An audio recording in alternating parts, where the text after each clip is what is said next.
Hi, it's Grandma Alice. Today is a chilly day at my house, and it was a beautiful day yesterday and so warm and summer-like, and today's chilly and windy and winter-like. And it's getting near Christmas and the holidays, and a lot of times there are packages that come to your house during the holidays that might be surprises for you. But anyway, this book is one of our Sesame Street books, and it is called Special Delivery. And it talks about a special delivery or delivery of a very special package. So let's get started. Special delivery. Oh, Jake wants to be out here. And you can see it's one of our Sesame Street books. There are all our Sesame Street friends in there. Special delivery.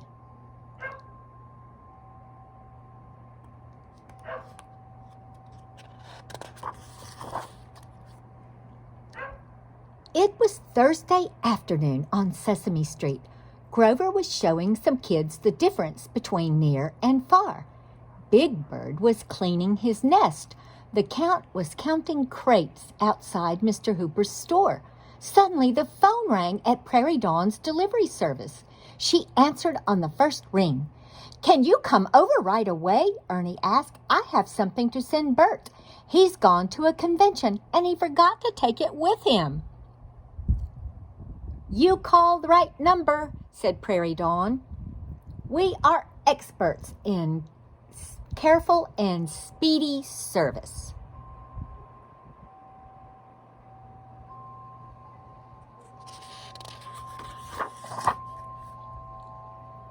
Prairie Dawn sped off on her skateboard. "I'm glad I started my own business," she thought as she skipped up the stairs of 123 Sesame Street. "I never know where the next call will take me."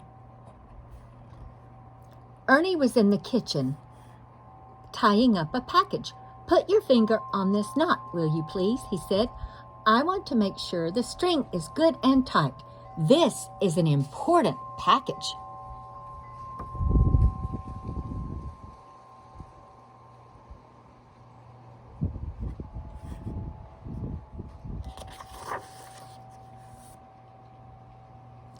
Ernie pulled out his ink pad and stamped "Rush" on the package in 3 different places.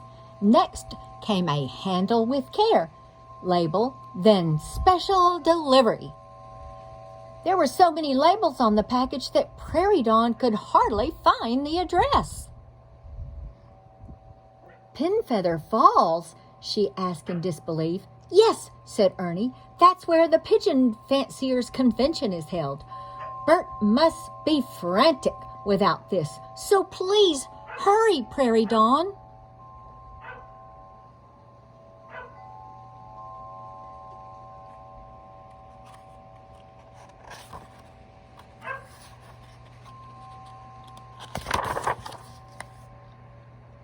"Pinfeather Falls," said Prairie Dawn as she unlocked her bike.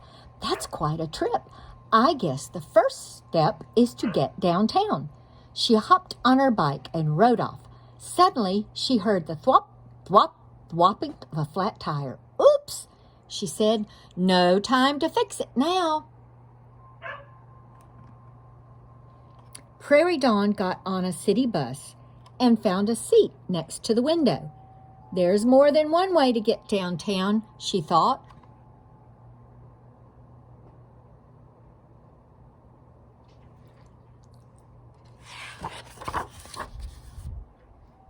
Suddenly, the bus hit a pothole. Ka-thump!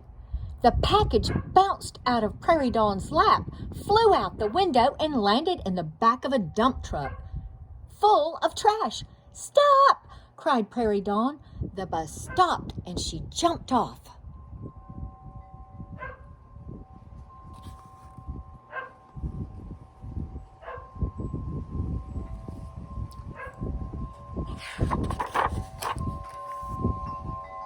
By the time Prairie found a taxi, the truck was almost out of sight. "Follow that truck!" she said to the taxi driver.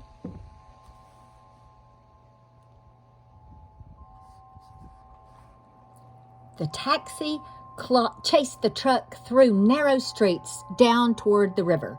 Prairie Dawn could see her package bouncing around on top of the load.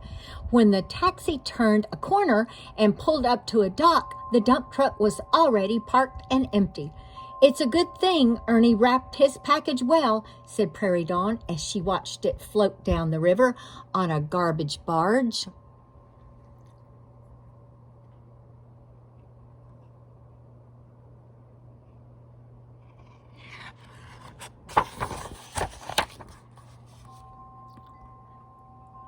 Quickly, she slipped on a life jacket and jumped into a speedboat at the dock. Prairie Dawn was halfway to the barge when the speedboat started to slow down. Sputter, sputter. It was out of gas. Just then she heard a loud noise overhead and looked up to see a hovering helicopter.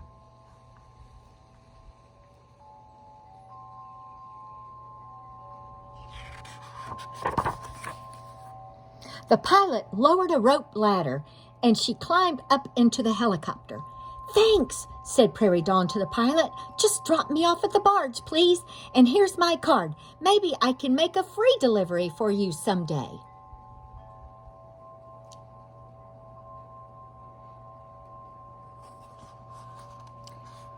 "Do you see what I see?" said the captain of the barge to the first mate. "Ahoy there! I'm Prairie Dawn of Prairie Dawn's delivery service," she said. "I'm here to pick up my important package."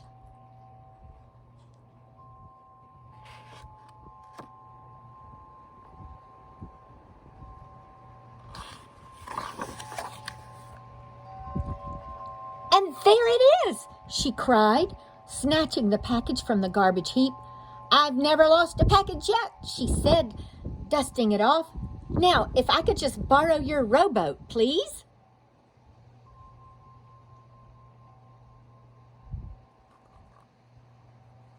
Prairie Dawn got in the rowboat and rowed as hard as she could toward the shore. When she landed, she ran to the train station and arrived just in time to catch the 4:17 train to Cooville.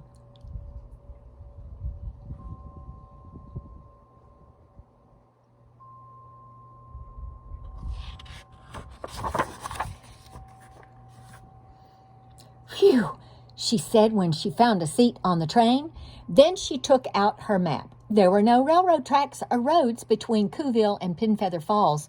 "Goodness," said Prairie Dawn, "it looks as if the only way to get to Pinfeather Falls from Cooville is as the pigeon flies."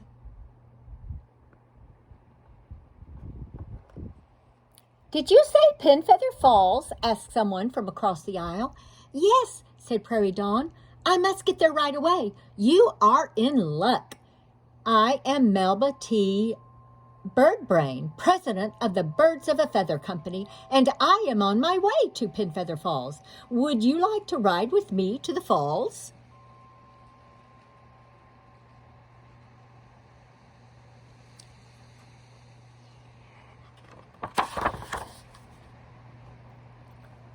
So Prairie Dawn and Melba Birdbrain rode to the convention in a beautiful hot air balloon.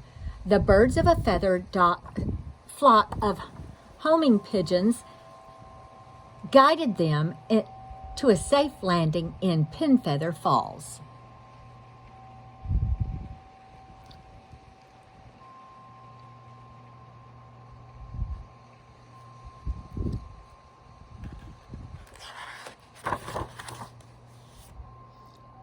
"Hey, Bert," called Prairie Dawn, spotting him in a crowd of pigeon fanciers. "I have a package for you from Ernie." "Good old Ern," said Bert, ripping open the package.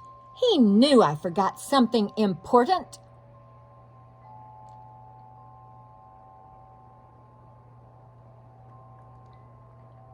"What?"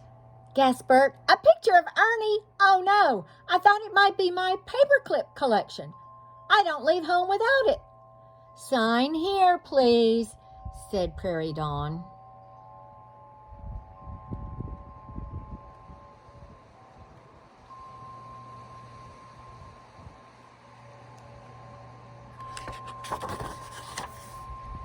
The end.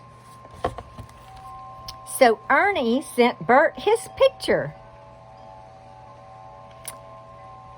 Those are nice ways to travel. I like to ride on a train, but I've never ridden in a hot air balloon.